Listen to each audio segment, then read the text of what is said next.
ओम श्री परमात्मने नमः। अथ तृतीयोऽध्यायः कर्मयोगः। अर्जुन उवाच ज्यायसि चेत् कर्मणस्ते मता बुद्धिर्जनार्दन तत्किं कर्मणि घोरे मां नियोजयसि केशव। व्यामिश्रेणेव वाक्येन बुद्धिं मोहयसीव मे तदेकं वद निश्चित्य येन श्रेयोऽहमाप्नुयाम्। श्रीभगवानुवाच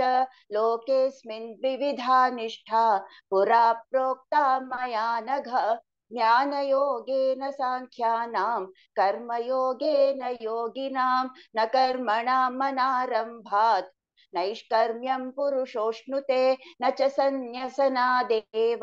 सिद्धिं समधिगच्छति न हि कश्चित् क्षणमपि जातु तिष्ठत्य कर्मकृत् कार्यते ह्यवशः कर्म सर्वः प्रकृतिजैर्गुणैः कर्मेन्द्रियाणि संयम्य य आस्ते मनसा स्मरन् इन्द्रियार्थान् विमूढात्मा मिथ्याचारः स उच्यते। यस्त्विन्द्रियाणि मनसा नियम्यारभतेऽर्जुन कर्मेन्द्रियैः कर्मयोगम् असक्तः स विशिष्यते। नियतं कुरु कर्म त्वं कर्म ज्यायो ह्यकर्मणः शरीरयात्रापि च ते न प्रसिद्ध्येद कर्मणः। यज्ञार्थात् कर्मणोऽन्यत्र लोकोऽयं कर्म बन्धनः तदर्थं कर्म कौन्तेय मुक्तसङ्गः समाचर। सह यज्ञाः प्रजा सृष्ट्वा पुरोवाच प्रजापतिः अनेन प्रसविष्यध्वं येष वोऽस्त्विष्टकामधुक् देवान् भावयतानेन ते देवा भावयन्तु वः परस्परं भावयन्तः श्रेयः परमवाप्स्यथा। इष्टान् भोगान् हि वो देवाः दास्यन्ते यज्ञभाविताः तैर्दत्तानप्रदायैभ्यः यो भुङ्क्तेस्तेन एव सः। यज्ञशिष्टाशिनः सन्तः मुच्यन्ते सर्वकिल्बिषैः भुञ्जते ते त्वघं पापाः ये पचन्त्यात्मकारणात्। अन्नाद् भवन्ति भूतानि पर्जन्यादन्न संभवः यज्ञाद् भवति पर्जन्यः यज्ञः कर्म समुद्भवः। कर्म ब्रह्मोद्भवं विद्धि ब्रह्माक्षर समुद्भवं तस्मात् सर्वगतं ब्रह्म नित्यं यज्ञे प्रतिष्ठितम्। एवं प्रवर्तितं चक्रं नानुवर्तयतीह यः अघायुरिन्द्रियारामः मोघं पार्थ स जीवति। यस्त्वात्मरतिरेव स्यात् आत्मतृप्तश्च मानवः आत्मन्येव च सन्तुष्टः तस्य कार्यं न विद्यते नैव तस्य कृतेनार्थः नाकृते नेह कश्चन न चास्य सर्वभूतेषु कश्चिदर्थव्यपाश्रयः। तस्मादसक्तः सततं कार्यं कर्म समाचर। असक्तो ह्याचरन् कर्म परमाप्नोति पूरुषः। कर्मणैव हि संसिद्धिम् आस्थिता जनकादयः लोकसङ्ग्रहमेवापि सम्पश्यन् कर्तुमर्हसि यद्यदाचरति श्रेष्ठः तत्तदेवेतरो जनः स यत्प्रमाणं कुरुते लोकस्तदनुवर्तते।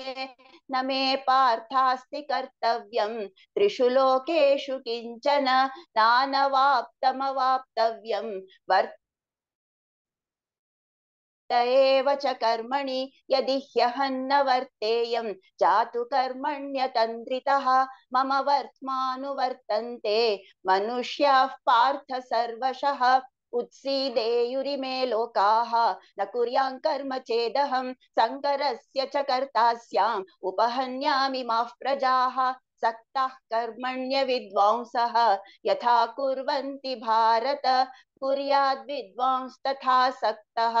चिकीर्षुर्लोकसङ्ग्रहं न बुद्धिभेदं जनयेत् अज्ञानां कर्मसङ्गिनां जोषयेत् सर्वकर्माणि विद्वान् युक्तः समाचरन्। प्रकृतेः क्रियमाणानि गुणैः कर्माणि सर्वशः अहङ्कार विमूढात्मा कर्ताहमिति मन्यते तत्त्ववित्तु महाबाहो गुणकर्म विभागयोः गुणागुणेषु वर्तन्ते इति मत्वा न सज्जते प्रकृतेर्गुणसम्मूढाः सज्जन्ते गुणकर्मसु तान् कृत्स्नविदो मन्दान् कृत्स्नविन्न विचालयेत् मयि सर्वाणि कर्माणि सन्न्यस्याध्यात्मचेतसा निराशीर्निर्ममो भूत्वा युध्यस्व विगतज्वरः ये मे मतमिदं नित्यम् अनुतिष्ठन्ति मानवाः श्रद्धावन्तो न सूयन्तः मुच्यन्ते तेऽपि कर्मभिः ये त्वेतदभ्यसूयन्तः नानुतिष्ठन्ति मे मतम् सर्वज्ञानविमूढांस्तान् विद्धि नष्टान् चेतसः सदृशं चेष्टते स्वस्याः प्रकृतेर्ज्ञानवानपि प्रकृतिं यान्ति भूतानि निगृह्य किं करिष्यति इन्द्रियस्येन्द्रियस्यार्थे रागद्वेषौ व्यवस्थितौ तयोर्न वशमागच्छेत् तौ ह्यस्य परिपन्थिनौ श्रेयान् स्वधर्मो विगुणः परधर्मात् स्वनुष्ठितात् स्वधर्मे निधनं श्रेयः परधर्मो भयावहः अर्जुन उवाच अथ केन प्रयुक्तोऽयं पापञ्चरति पूरुषः अनिच्छन्नपि वार्ष्णेय बलादिव नियोजितः श्रीभगवानुवाच काम एष क्रोध एषः रजोगुणसमुद्भवः महाशनो महापाप्मा विद्येनमिह वैरिणं धूमेनाव्रियते वह्निः यथादर्शो मलेन च यथोल्बेनावृतो गर्भः तथा तेनेदमावृतम् आवृतं ज्ञानमेतेन ज्ञानिनो नित्यवैरिणा कामरूपेण कौन्तेय दुष्पूरेणानलेन च इन्द्रियाणि मनोबुद्धिः अस्याधिष्ठानमुच्यते एतैर्विमोहयत्येषः ज्ञानमावृत्य देहिनं तस्मात् त्वमिन्द्रियाण्यादौ नियम्य भरतर्षभ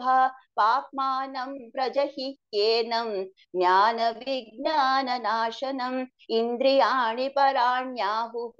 इन्द्रियेभ्यः परं मनः मनसस्तु परा बुद्धिः यो बुद्धेः परतस्तु सः एवं बुद्धेः परं बुद्ध्वा संस्तभ्यात्मानमात्मना जहि शत्रुं महाबाहो कामरूपं दुरासदम्। ॐ तत्सत् इति श्रीमद्भगवद्गीतासु उपनिषत्सु ब्रह्मविद्यायां योगशास्त्रे श्रीकृष्णार्जुनसंवादे कर्मयोगो नाम तृतीयोऽध्यायः। अथ चतुर्थोऽध्यायः ज्ञानकर्मसन्न्यासयोगः। श्रीभगवानुवाच इमौ विवस्वते योगं प्रोक्तवानहमव्ययं विवस्वान्मनवे प्राह मनुरिक्ष्वाकवे ब्रवीत् एवं परम्परा प्राप्तम् इमौ राजर्षयो विदुः सकाले नेह महता योगो नष्टः परन्तप स एवायं मया तेद्य योगः प्रोक्तः पुरातनः भक्तोऽसि मे सखा चेति रहस्यो ह्येतदुत्तमम्। अर्जुन उवाच अपरं भवतो जन्म परं जन्म विवस्वतः कथमेतद्विजानीयाम् त्वमादौ प्रोक्तवानिति। श्रीभगवानुवाच बहूनि मे व्यतीतानि जन्मानि तव चार्जुन तान्यहं वेद सर्वाणि न त्वं वेत्थ परन्तप अजोऽपि सन्नव्ययात्मा भूतानामीश्वरोऽपि सन् प्रकृतिं स्वामधिष्ठाय सम्भवाम्यात्ममायया यदा यदा हि धर्मस्य ग्लानिर्भवति भारत अभ्युत्थानमधर्मस्य तदात्मानं सृजाम्यहं परित्राणाय साधूनां विनाशाय च दुष्कृतां धर्म संस्थापनार्थाय संभवामि युगे युगे जन्म कर्म च मे दिव्यम् एवं यो वेत्ति तत्त्वतः त्यक्त्वा देहं पुनर्जन्म नैति मामेति सोऽर्जुन वीतरागभयक्रोधाः मन्मया मामुपाश्रिताः बहवो ज्ञानतपसा पूता मद्भावमागताः ये यथा मां प्रपद्यन्ते तंस्तथैव भजाम्यहम् मम वर्त्मानुवर्तन्ते मनुष्याः पार्थ सर्वशः काङ्क्षन्तः कर्मणां सिद्धिं यजन्त इह देवताः क्षिप्रं हि मानुषे लोके सिद्धिर्भवति कर्मज चातुर्वर्ण्यं मया सृष्टं गुणकर्म विभागशः तस्य कर्तारमपि मां विद्यकर्तारमव्ययम् न मां कर्माणि लिम्पन्ति न मे कर्मफले स्पृहा इति मां योऽभिजानाति कर्मभिर्न स बध्यते एवं ज्ञात्वा कृतं कर्म पूर्वैरपि मुमुक्षुभिः कुरु कर्मैव तस्मात् त्वं पूर्वैः पूर्वतरं कृतं किं कर्म किमकर्मेति कवयोऽप्यत्र मोहिताः तत्ते कर्म प्रवक्ष्यामि यज्ञात्वा मोक्षसे शुभात् कर्मणो ह्यपि बोद्धव्यं च विकर्मणः अकर्मणश्च बोद्धव्यं गहना कर्मणो गतिः कर्मण्यकर्म यः पश्चेत् अकर्मणि च कर्म यः स बुद्धिमान् मनुष्येषु स युक्तः कृत्स्नकर्मकृत् यस्य सर्वे समारम्भाः कामसङ्कल्पवर्जिताः ज्ञानाग्निदग्धकर्माणं तमाहुः पण्डितं बुधाः त्यक्त्वा कर्मफलासङ्गं नित्यतृप्तो निराश्रयः कर्मण्यभिप्रवृत्तोऽपि नैव किञ्चित् करोति सः निराशीर्यत चित्तात्मा त्यक्तसर्वपरिग्रहः शारीरं केवलं कर्म कुर्वन्नाप्नोति किल्बिषम् यदृच्छालाभसन्तुष्टः द्वन्द्वातीतो विमत्सरः समसिद्धावसिद्धौ च कृत्वापि न निबध्यते गतसङ्गस्य मुक्तस्य ज्ञानावस्थितचेतसः यज्ञायाचरतः कर्म समग्रं प्रविलीयते ब्रह्मार्पणं ब्रह्महविः ब्रह्माग्नौ ब्रह्मणाहुतं ब्रह्मैव तेन गन्तव्यम् ब्रह्मकर्म समाधिना दैवमेवापरे यज्ञं योगिनः पर्युपासते ब्रह्माज्ञावपरे यज्ञं यज्ञेनैवोपजुह्वति श्रोत्रादीनीन्द्रियाण्यन्ये संयमाग्निषु जुह्वति शब्दादीन् विषयानन्ये इन्द्रियाग्निषु जुह्वति सर्वाणीन्द्रियकर्माणि प्राणकर्माणि चापरे आत्मसंयमयोगाग्नौ जुह्वति ज्ञानदीपिते द्रव्ययज्ञास्तपोयज्ञाः योगयज्ञास्तथा परे स्वाध्यायज्ञानयज्ञाश्च यतयः संशितव्रताः अपाने जुह्वति प्राणं प्राणे पानं तथा परे प्राणापानगतिरुद्ध्वा प्राणायामपरायणाः अपरे नियताहाराः प्राणान् प्राणेषु जुह्वति सर्वेऽप्येते यज्ञविदः यज्ञक्षपितकल्मषाः यज्ञशिष्टामृतभुजः यान्ति ब्रह्म सनातनं नायल्लोकोऽस्त्य यज्ञस्य कुतोऽन्यः कुरु सत्तम एवं बहुविधा यज्ञाः वितता ब्रह्मणो मुखे कर्मजान् विद्धितान् सर्वान् एवं ज्ञात्वा विमोक्षसे श्रेयान् द्रव्यमयाद्यज्ञात् ज्ञानयज्ञः परन्तप सर्वं कर्माखिलं पार्थ ज्ञाने परिसमाप्यते तद्विद्धि प्रणिपातेन परिप्रश्नेन सेवया उपदेक्षन्ति ते ज्ञानं ज्ञानिनस्तत्त्वदर्शिनः यज्ञात्वा न पुनर्मोहम् एवं यास्यसि पाण्डव येन भूतान्यशेषेण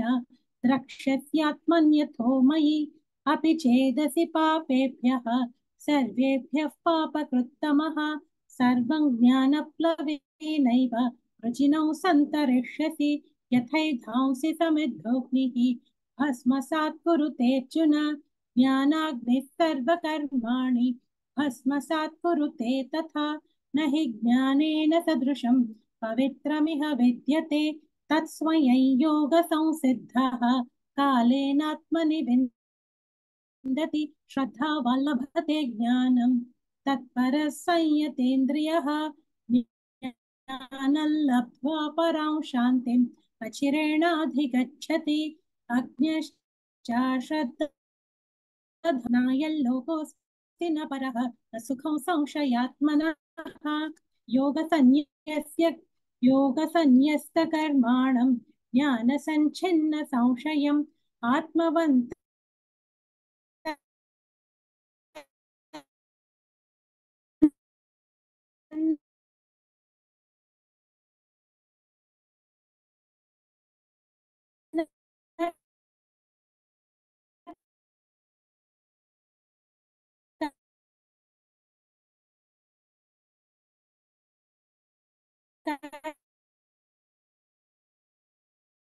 कर्माणि योगो नाम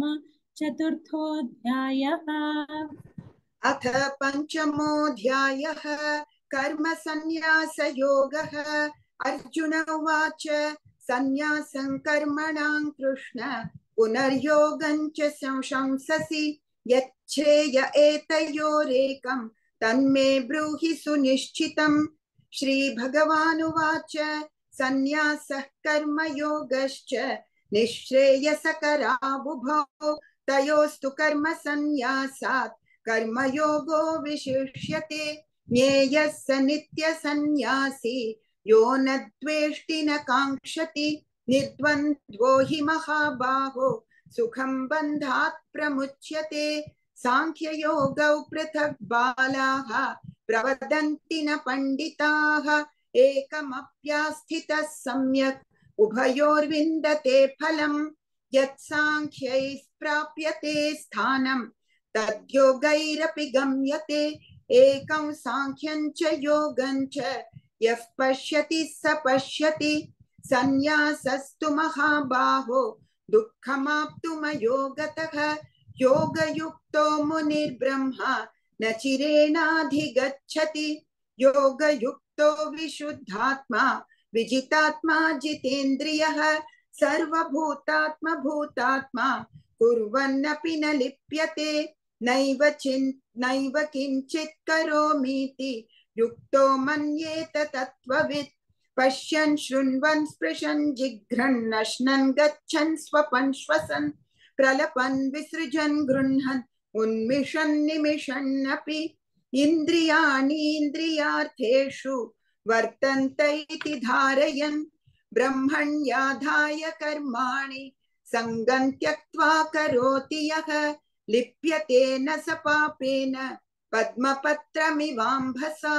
कायेन मनसा बुद्ध्या केवलैरिन्द्रियैरपि योगिनः कर्म कुर्वन्ति संगं त्यक्त्वात्मशुद्धये युक्तः कर्मफलं त्यक्त्वा शान्तिमाप्नोति नैष्ठिकीम् अयुक्तः कामकारेण फले सक्तो निबध्यते सर्वकर्माणि मनसा सन्न्यस्यास्ते सुखं वशी नवद्वारे पुरे देहि नैव कुर्वन्न कारयन् न कर्तृत्वन्न कर्माणि लोकस्य सृजति प्रभुः न कर्मफल संयोगं स्वभावस्तु प्रवर्तते नादत्ते कस्यचित् पापं न चैव सुकृतं विभुः अज्ञानेनावृतं ज्ञानं तेन मुह्यन्ति जन्तवः ज्ञानेन तु तदज्ञानं येषां नाशितमात्मनः तेषामादित्यवज्ञानं प्रकाशयति तत्परं तद्बुद्धयस्तदात्मानः तन्निष्ठास्तत्परायणाः गच्छन्त्य पुनरावृत्तिं ज्ञाननिर्धूतकल्मषाः विद्या विनय संपन्ने ब्राह्मणे गविहस्तिनि शुनि चैव श्वपाके च पंडिताः समदर्शिनः इहैव तैर्जितः सर्गः येषां साम्ये स्थितं मनः निर्दोषं हि समं ब्रह्म तस्मात् ब्रह्मणि ते स्थिताः न प्रहृष्येत् प्रियं प्राप्य नोद्विजेत् प्राप्य चाप्रियं स्थिरबुद्धिरसम्मूढः ब्रह्मविद् ब्रह्मणि स्थितः बाह्यस्पर्शेष्वसक्तात्मा विन्द्यत्यात्मनि यत् सुखम्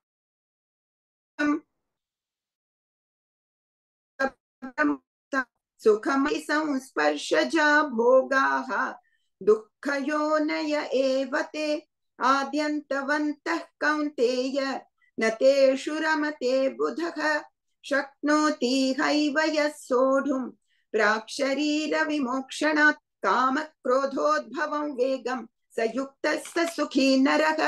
योऽन्तः सुखोऽन्तरारामः तथान्तर्ज्योतिरेव यः स योगी ब्रह्म निर्वाणं ब्रह्मभूतोऽधिगच्छति लभन्ते ब्रह्म निर्वाणं ऋषयः क्षीणकल्मषाः छिन्नद्वैधायतात्मानः सर्वभूतहिते रताः कामक्रोधवियुक्तानां यतीनायतचेतसाम्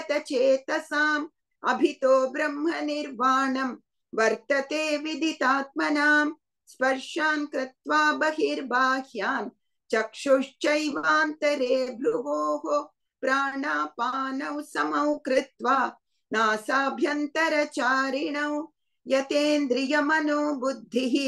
मुनिर्मोक्षपरायणः विगतेच्छाभयक्रोधः यः सदा मुक्त एव सः भोक्तारं यज्ञतपसां